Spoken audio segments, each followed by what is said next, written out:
আল্লাহ এত মর্যাদা দিয়েছেন যে ওমর যখন মদিনার অলিগলি দিয়ে হাঁটে, রাস্তা দিয়ে হাঁটে, সেই রাস্তা দিয়ে যদি শয়তান তাকে দেখে শয়তান পালিয়ে যায়। সুবহানাল্লাহ। সেই ওমর রাদিয়াল্লাহু তাআলা আনহু নবীকে কতটা ভালোবেসে এই মাকাম অর্জন করেছেন। তিনি বলেন যে ইয়া রাসূলুল্লাহ, আমি আমার বাবা মা সন্তান সন্ততি আমার সকল সম্পদ পৃথিবীর সব কিছু থেকে আমি আপনি নবীকে বেশি ভালোবাসি, কিন্তু আমার জানের চাইতে বেশি ভালো এখনও বাঁচতে পারিনি। প্রিয় নবী রাহমাতুল লিল আলামিন বলেন, হে ওমর, তুমি এখনও পরিপূর্ণ মুমিন হতে পারোনি। কিছুক্ষণ পর ওমর রাদিয়াল্লাহু তাআলা আনহু গভীরভাবে চিন্তা করলেন। আল্লাহর নবী রাহমাতুল লিল আলামিনের চেহারা মোবারকের দিকে তিনি তাকালেন।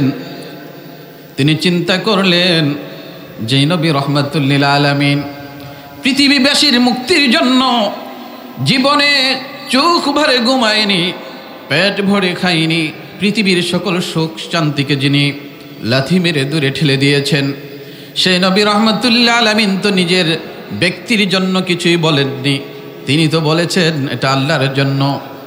তিনি চিন্তা করলেন যে নবী তো এই পৃথিবীতে আমার জীবনের থেকেও বেশি ভালোবাসার হকদার।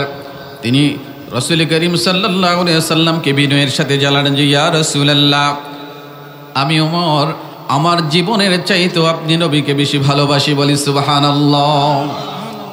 ওমর রাদিয়াল্লাহু তাআলা আনহু যখন এই কথা বললেন, রাহমাতুল লিল আলামিন নবী বললেন যে হে ওমর, এবার তুমি কমপ্লিট মুমিন হয়েছো। বলি সুবহানাল্লাহ। সেই রাসূলের ভালোবাসা অর্জন আমরা কিভাবে করতে পারবো? সেটা কি কোরআন অনুযায়ী আমল করে না কোরআনের বাহিরে আমল করে? কারণ কোরআন তো প্রিয় নবী রাহমাতুল লিল আলামিনের উপর নাজিল হয়েছে। সেই কোরআন থেকে নবীজি আমাদেরকে শেখাচ্ছেন, হে আমার উম্মতেরা, ক্বাদ আফলাহাল মুমিনুন, যদি মুমিন হতে পারো তাহলে তোমরা সফল কাম। সেই মুমিন হওয়ার জন্য তোমাদেরকে কি করতে হবে? আল্লাযীনা হুম ফি সালাতিহিম খাশিউন।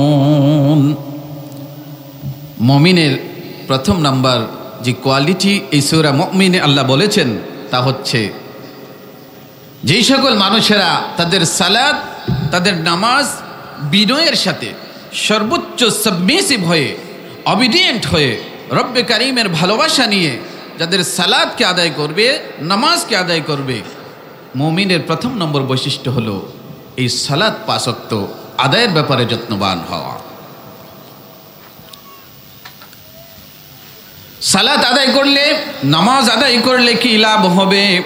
সূরাতুল আনকাবুতে আল্লাহ সুবহানাহু ওয়া তাআলা বলেছেন, ইন্নাস সালাতা তানহা আনিল ফাহশাই ওয়াল মুনকার। নিশ্চয়ই নামাজ মানুষকে সকল অন্যায় থেকে, অপরাধ থেকে, অশালীন কাজ থেকে, ফাহশা কাজ থেকে বাঁচিয়ে রাখে। ওয়ালা যিকরুল্লাহি আকবার।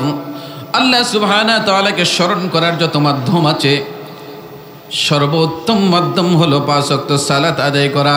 কারণ সালাতের মাধ্যমে বান্দার কানেকশন সরাসরি আল্লাহর সাথে হয়ে যায়। বলে সুবহানাল্লাহ। আল্লাহর নবী রাহমাতুল লিল আলামিন বুখারী শরীফের মধ্যে বলেছেন, পৃথিবী থেকে মানুষ আল্লাহর কাছে যখন চলে যাবে, in the day of judgement, কঠিন কিয়ামতের ময়দানে আল্লাহ সুবহানাহু ওয়া তাআলা বান্দার যখন হিসাব নিতে শুরু করবেন, তিনি তখন নামাজের কথা বান্দাকে জিজ্ঞেস করবেন। যাদের নামাজের হিসাব সহজ হয়ে যাবে, আল্লাহ সুবহানাহু ওয়া তাআলা তার সকল হিসাবকে সহজ করে দিবেন। বলি সুবহানাল্লাহ। নামাজের ফজিলত অর্জন বর্ণনা করতে গিয়ে রাসূল করিম সাল্লাল্লাহু আলাইহি ওয়াসাল্লাম একদিন সাহাবায়ে কেরামের কাছে ওয়াজ করছেন, দ্বীনি কথাবার্তা বলছেন। সাহাবায়ে কেরামকে তিনি আরজ করলেন যে, হে আমার সাহাবীরা, তোমাদের কারো বাড়ির সামনে দিয়ে যদি একটি নদী প্রবাহিত হয়, আর সেই নদীতে যদি দৈনিক 5 বার কেউ গোসল করে, তাহলে কি তার শরীরের মধ্যে কোনো ময়লা থাকতে পারে? সাহাবায়ে কেরাম রাদিয়াল্লাহু তাআলা আনহুম সমস্যার জবাব দিলেন যে ইয়া রাসূলুল্লাহ, তার শরীরের মধ্যে কোনো ময়লা থাকতে পারে না। আল্লাহর নবী রাহমাতুল লিল আলামিন বলেন, ঠিক এমনি ভাবে আমার যে উম্মত দৈনিক 5 ওয়াক্ত সালাত শ্রদ্ধা ভক্তি নিয়ে আল্লাহ সুবহানাহু ওয়া তাআলার সন্তুষ্টির জন্য আদায় করবে, রব্বে কারীম খুশি হয়ে তার জীবনের গুনাহগুলো ক্ষমা করে দিয়ে তাকে পবিত্র করে দিবেন। বলে সুবহানাল্লাহ।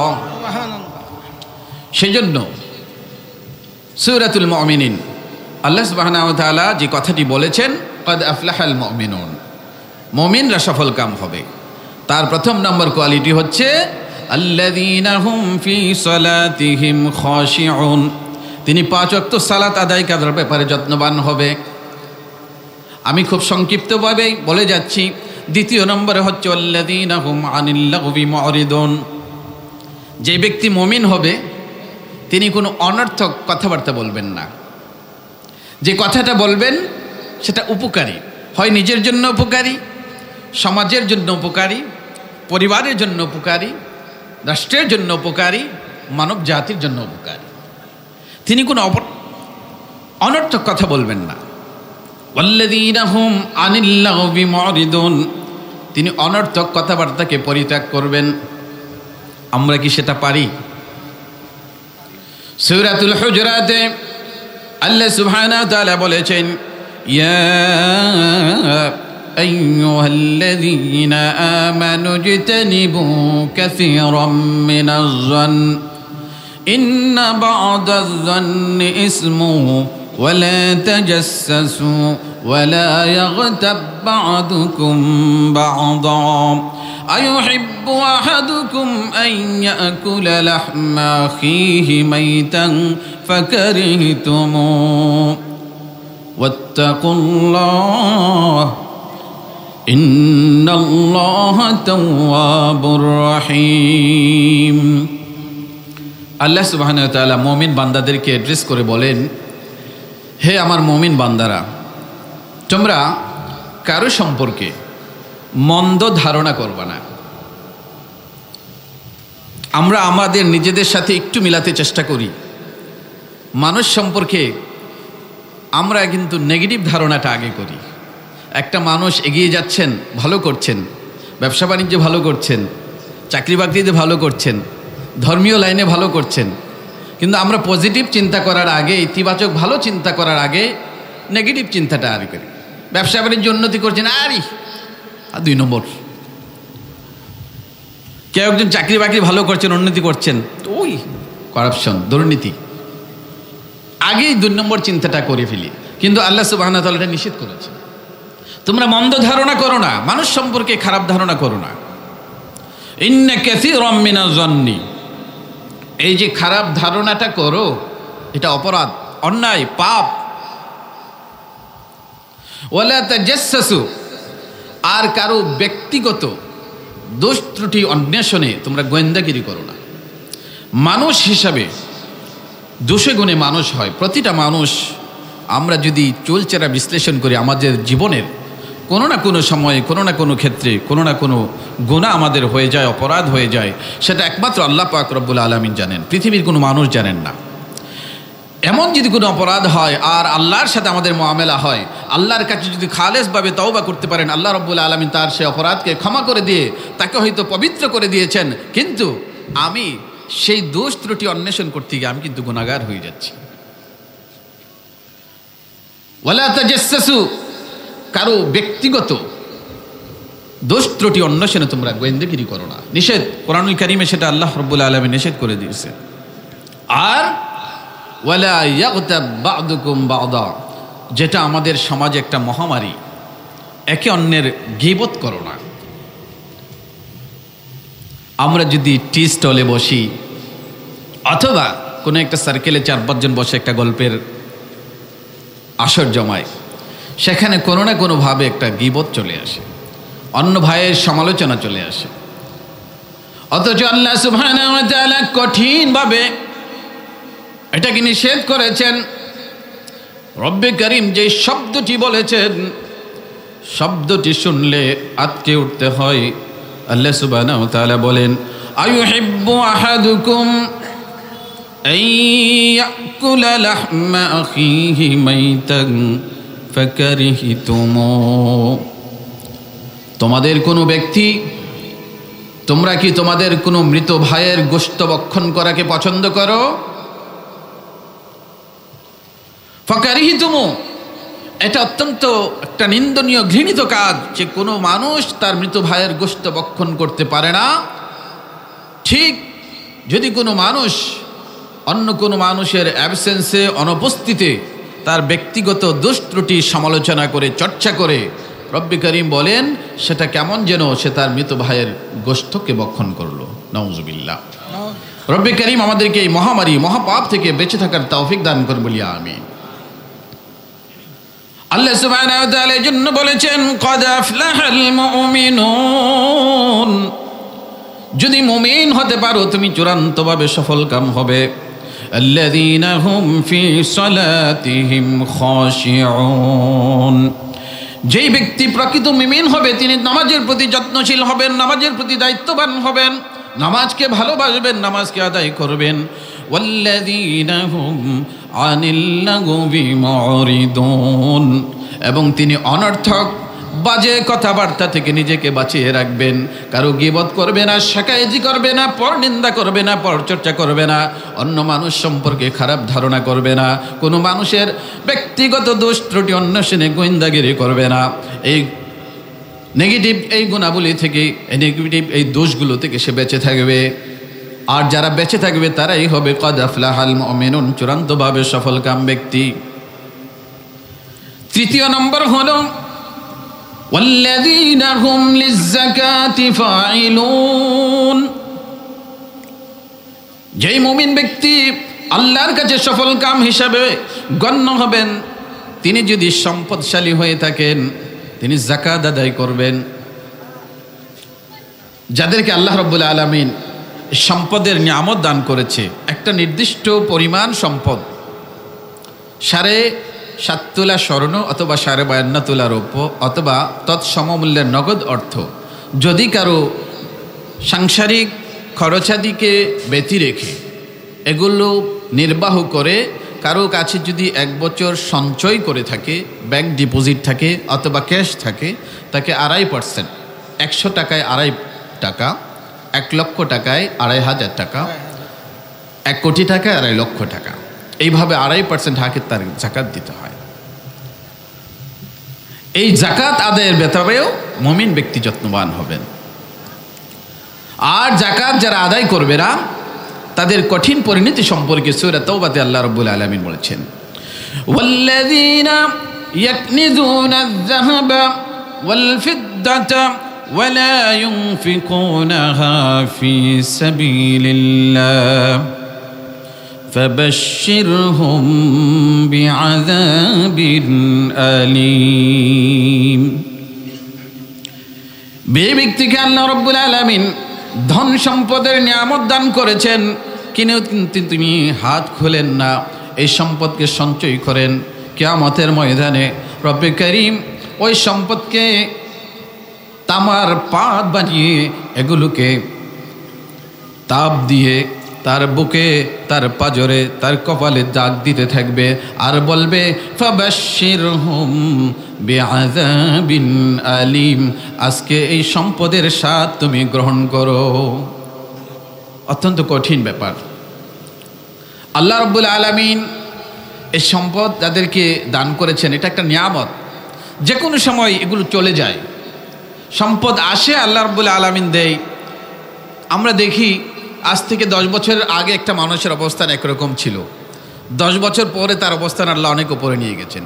আবার এমনও জানি 10 বছর আগে তার অবস্থান অনেক উপরে ছিল, আজ 10 বছর পরে তার অবস্থান অনেক নিচে নিয়ে গেছে। এটা আল্লাহ রাব্বুল আলামিন নিয়ামত দান করে পরীক্ষা করেন। বনি ইসরাইলের জামানায় 3টা ব্যক্তিকে আল্লাহ রাব্বুল আলামিন পরীক্ষা করেছিলেন এই সম্পদের নিয়ামত দিয়ে। আমাহা, আবরাসা, আকমাহা তাদের নাম ছিল। আমাহা ছিল একজন অন্ধ ব্যক্তি, আবরাসা ছিল একজন কুষ্ঠরোগী, আর আকমাহা ছিল একজন টেকু রোগী, টেকু মাথা, যার মাথায় চুল ছিল না। আল্লাহ সুবহানাহু ওয়া তাআলা একজন ফেরেশতাকে পৃথিবীতে পাঠিয়ে দিলেন, যে হে ফেরেশতা, আমার এই 3 বান্দাকে আমি একটু পরীক্ষা করব। ফেরেশতা এসে প্রথম টাকনু মাথায় আসলেন, ওই ব্যক্তিকে জিজ্ঞেস করলেন, হে ভাই আপনি কেমন আছেন? বলে ভাই ভালো নেই। বলে কি? বলে মাথার টাক, মানুষ পাত্তা দেয় না, ধন সম্পদায়, গরিব মানুষ জিজ্ঞেস করে না, মানুষ খুব অসুবিধায় আছে। ফেরেশতা বললেন যে এই অবস্থা যদি তোমার দূর হয়, তোমার মাথার টাক ভালো হয়ে যায়, তোমাকে যদি সম্পদ দেওয়া হয়, তুমি তাহলে খুশি হবে? বলে হ্যাঁ, আমি তো অনেক খুশি হব। ওই ফেরেশতা তাকে একটা উট দান করলেন। সে একটা উট থেকে ওই ব্যক্তি আস্তে আস্তে আস্তে আস্তে আস্তে আস্তে তার উটের খামার হলো, তার অনেক কর্মচারী হলো, সে বিশাল উটের খামারের মালিক হয়ে গেল, এখন সে কোটিপতি। দ্বিতীয় ব্যক্তি কুষ্ঠরোগী, ফেরেশতা জিজ্ঞেস করলেন, হে ভাই তুমি কেমন আছো? লোক বলে ভাই ভালো নেই, কুষ্ঠরোগ, শরীরে দুর্গন্ধ হয়, ধন সম্পদ নেই, মানুষ আমাকে পছন্দ করে না, ঘৃণা করে। বলে এই অবস্থা যদি দূর হয়ে যায় তাহলে কি তুমি খুশি হবে? তিনি বললেন যে নিঃসন্দেহে অনেক খুশি হব। তার কুষ্ঠরোগ ভালো হয়ে গেল। ওই ফেরেশতা তাকে একটা গাভী কিনে দিলেন। সেই গাভী থেকে এত বরকত হলো, এত বরকত হলো, এখন সে অনেক কোটিপতি হয়ে গেছে, তার গাভীর খামার আছে, অনেক খামার, তার কর্মচারী, সে এখন শিল্পপতি হয়ে গেছে, অনেক সম্পদের মালিক হয়ে গেল। তৃতীয় ব্যক্তি যে ছিল জন্মান্ধ, আমাহা, জন্ম থেকে তার পৃথিবীর কোনো নিয়ামত তার দেখার সৌভাগ্য হয়নি। ফেরেশতা জিজ্ঞেস করলেন যে হে ভাই তুমি জন্মান্ধ, কেমন আছো? বলে ভাই একজন অন্ধ মানুষ কেমন থাকতে পারে? আমি রাতের চাঁদের আলো দেখি না, দিনের সূর্যের আলো দেখি না, আমি জন্মের পর আমি নিজেকেও দেখতে পারিনি, আমি আমার চোখের নিয়ামত আল্লাহ দেয়নি, আমার কোনো ধন সম্পদ নেই, মানুষ আমাকে পাত্তা দেয় না। বলে ভাই তোমাকে যদি আল্লাহ ভালো করে দেন, এই অন্ধরোগ ভালো করে দেন, তাহলে তুমি খুশি হবে? তিনি বললেন যে হে, এই নিয়ামত যদি আল্লাহ আমাকে চোখের আলো ফিরিয়ে দেন, আমি অত্যন্ত খুশি হব। ফেরেশতা তাকে দোয়া করলেন, তার চোখের আলো ফিরে আসলো, সে ভালো হয়ে গেল এবং তাকে একটা ছাগল কিনে দিল। সেই ছাগল পালতে পালতে সে এখন বিশাল বড় বড় ছাগলের খামারের মালিক হতে, একটা পর্যায়ে তারা 3 জনেই ধনী, 3 জন শীর্ষস্থানীয় ধনী ব্যক্তিতে পরিণত হলো। আল্লাহ সুবহানাহু ওয়া তাআলার কুদরত, তিনি পৃথিবীবাসীর কাছে একটি পরীক্ষার নমুনা রেখে যেতে চান, যে পৃথিবীবাসী তোমাদেরকে আমি পরীক্ষা স্বরূপ এগুলো দান করব, জেনে রাখো।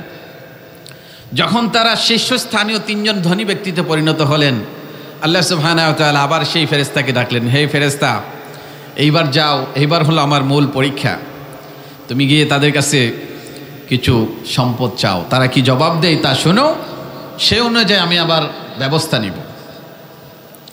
প্রথমে আসলেন ওই উটওয়ালার উপর, এসে বললেন, হে ভাই আমি অত্যন্ত অসুবিধায় আছি, আমাকে যদি আপনি দয়া করে একটি উট দান করেন, আমি আমার অসুবিধা থেকে মুক্ত হতে পারবো, আমার বিপদ থেকে মুক্ত হতে পারবো, আমি আল্লাহর রাস্তায় আপনার কাছে একটি উট চাই। ওই বেটা ফেরেশতাকে ধমক দিয়ে বলে, দাও বেটা, সাহায্য চাওয়ার তো একটা মাপকাঠি আছে, মানুষ চায় 100 টাকা 200 টাকা, কিছু দিনার মুদ্রা চায়, তুমি একটা উট চেয়ে বসছো, হ্যাঁ তোমার তো কাণ্ড জ্ঞান নেই। ফেরেশতা বললেন যে ভাই আপনার কাছে একটা উট চাইলাম, আপনি অমুক ব্যক্তি না?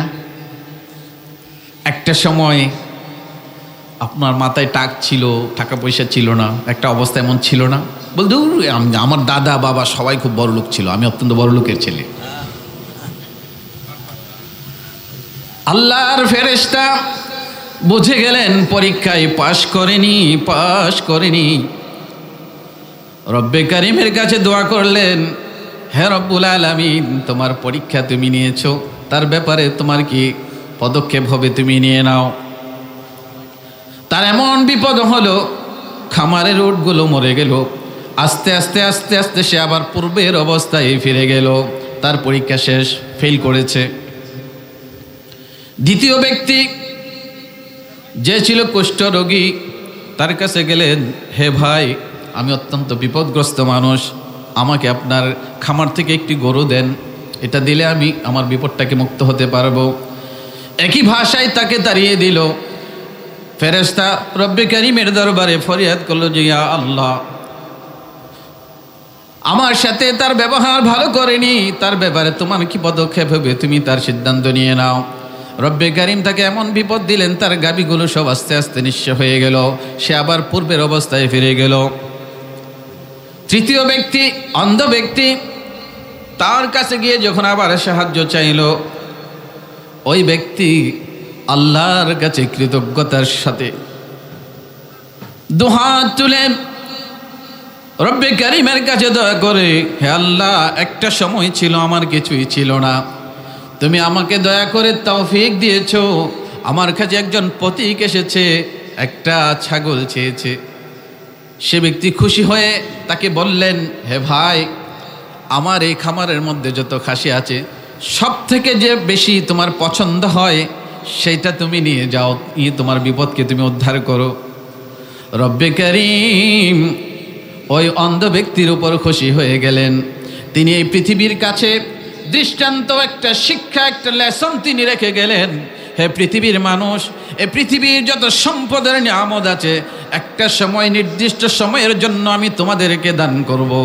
সেইটা দান করার পরে যে তোমরা যদি তোমাদের রবকে, তোমাদের স্রষ্টাকে, তোমাদের আল্লাহকে যদি ভুলে যাও, মনে রেখো একদিন তোমাদের এই সম্পদের নিয়ামত থাকবে না। আর যদি তোমরা নিয়ামতের শুকরিয়া আদায় করে আল্লাহর দরবারে যদি কৃতজ্ঞ হয়ে খুশি চিত্তে, সন্তুষ্ট চিত্তে আল্লাহর দরবারে যদি আল্লাহর চাওয়া মতো, চাহিদা মতো দান করতে থাকো, ঠিকমতো সম্পদের যাকাত আদায় করতে থাকো, রব্বে কারীম খুশি হয়ে তোমাদের সম্পদের মধ্যে আরো বরকত দিয়ে দিবেন। বলি সুবহানাল্লাহ। ওয়াল্লাযীনা হুম লিয-যাকাতি ফাঈলুন, যেই সকল মানুষেরা যাকাত আদায় করার ব্যাপারে যত্নবান হবে তারা হবে কদ আফলাহাল মুমিনুন, কদ আফলাহাল মুমিনুন আল্লাযীনা হুম লিয-যাকাতি ফাঈলুন। ওই সকল মুমিনরা আল্লাহর কাছে চূড়ান্ত সফল কাম হবে যারা সালাত আদায়ে যত্নবান হবে, নামাজ আদায়ে যত্নবান হবে, অনর্থক কথা থেকে নিজেদেরকে বাঁচিয়ে রাখবে, যাকাত আদায়ের প্রতি মনোযোগী হবে। বলি সুবহানাল্লাহ। মুমিন ব্যক্তির 4 নম্বর বৈশিষ্ট্য হলো ওয়াল্লাযীনা হুম লিফুরুজিহিম হাফিজুন। যারা প্রকৃত মুমিন হবে তারা নিজেদের যে লজ্জাস্থান আছে, আমরা এখানে সবার প্রাপ্তবয়স্ক মানুষ, তারা নিজেদের লজ্জাস্থানকে হেফাজতে রাখবে, এটার কোনো অপব্যবহার করবে না, এই অশ্লীলভাবে এটাকে ব্যবহার করবে না, বৈধ ব্যবহার করবে, নিজের আপন স্ত্রীর কাছে ব্যবহার করবে। এই আমানত যারা রক্ষা করতে পারবে, আল্লাহ রাব্বুল আলামিন বলেন তারাও সফল কাম হবে। সুবহানাল্লাহ। রাসূল করিম সাল্লাল্লাহু আলাইহি ওয়াসাল্লাম একদিন সাহাবায়ে কেরাম রাদিয়াল্লাহু তাআলা আনহুমকে বলেন, হে আমার সাহাবীরা, তোমরা যদি আমাকে 2টা জিনিসের জিম্মাদারি দাও, গ্যারান্টি দাও যে এই 2টা জিনিসের হেফাজত তোমরা করবে, আমি রাসূল তোমাদেরকে জান্নাতের গ্যারান্টি দিব। বলেন সুবহানাল্লাহ। সে 2টা জিনিস হলো কি? একটা হলো তোমাদের জবানের হেফাজত করবে। এই পৃথিবীতে মানুষ যত অপরাধ করে, অন্যায় করে, তার 90% এই জবান দিয়ে করে। মিথ্যে কথা বলে জবান দিয়ে, মানুষের গীবত করে জবান দিয়ে, একজন মানুষের বিরুদ্ধে অন্যায় মিথ্যা সাক্ষী দেয় এই জবান দিয়ে, মানুষকে গালিগালাজ করে জবান দিয়ে, ফাহশা কথা বলে জবান দিয়ে।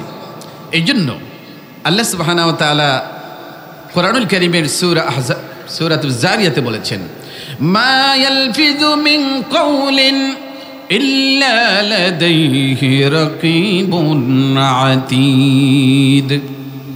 মানুষ এমন একটি সিঙ্গেল ওয়ার্ড উচ্চারণ করে না, এমন কোনো কথা বলে না যেই কথাটা রব্বি কারীমের দরবারে রেকর্ড হয়ে থাকে না। প্রতিটা কথার জবাব আমাদেরকে দিতে হবে।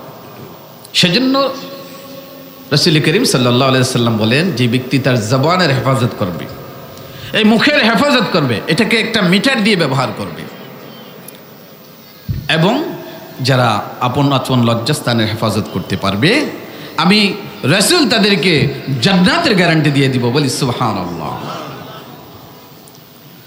সূরাতুল মুমিনিনের এর পরের অংশে আল্লাহ রাব্বুল আলামিন বলেন, ওয়াল্লাযীনা হুম লিআমানাতিহিম ওয়া আহদিহিম রাউন। ওই মুমিন সফল কাম যারা আমানতের খেয়ানত করে না এবং যদি কারোর সাথে ওয়াদা করে সেই ওয়াদাকে তারা রক্ষা করে। আমানত অত্যন্ত গুরুত্বপূর্ণ জিনিস। সেই আমানত আমরা মনে করি একটা সম্পদ আমার কোনো ভাইয়ের কাছে গচ্ছিত রাখলাম, এটাই আমানত। এই আমানত আর অনেক আমানত আছে। কোনো ভাই বিশ্বাস করে আপনার কাছে একটি কথা বললেন যে ভাই একটা দুঃখ শেয়ার করলাম, এই কথাটি আমি রক্ষা করতে পারলাম না, আরেক ভাইকে বলে দিলাম, এটা আপনার আমানতের খেয়ানত করলেন।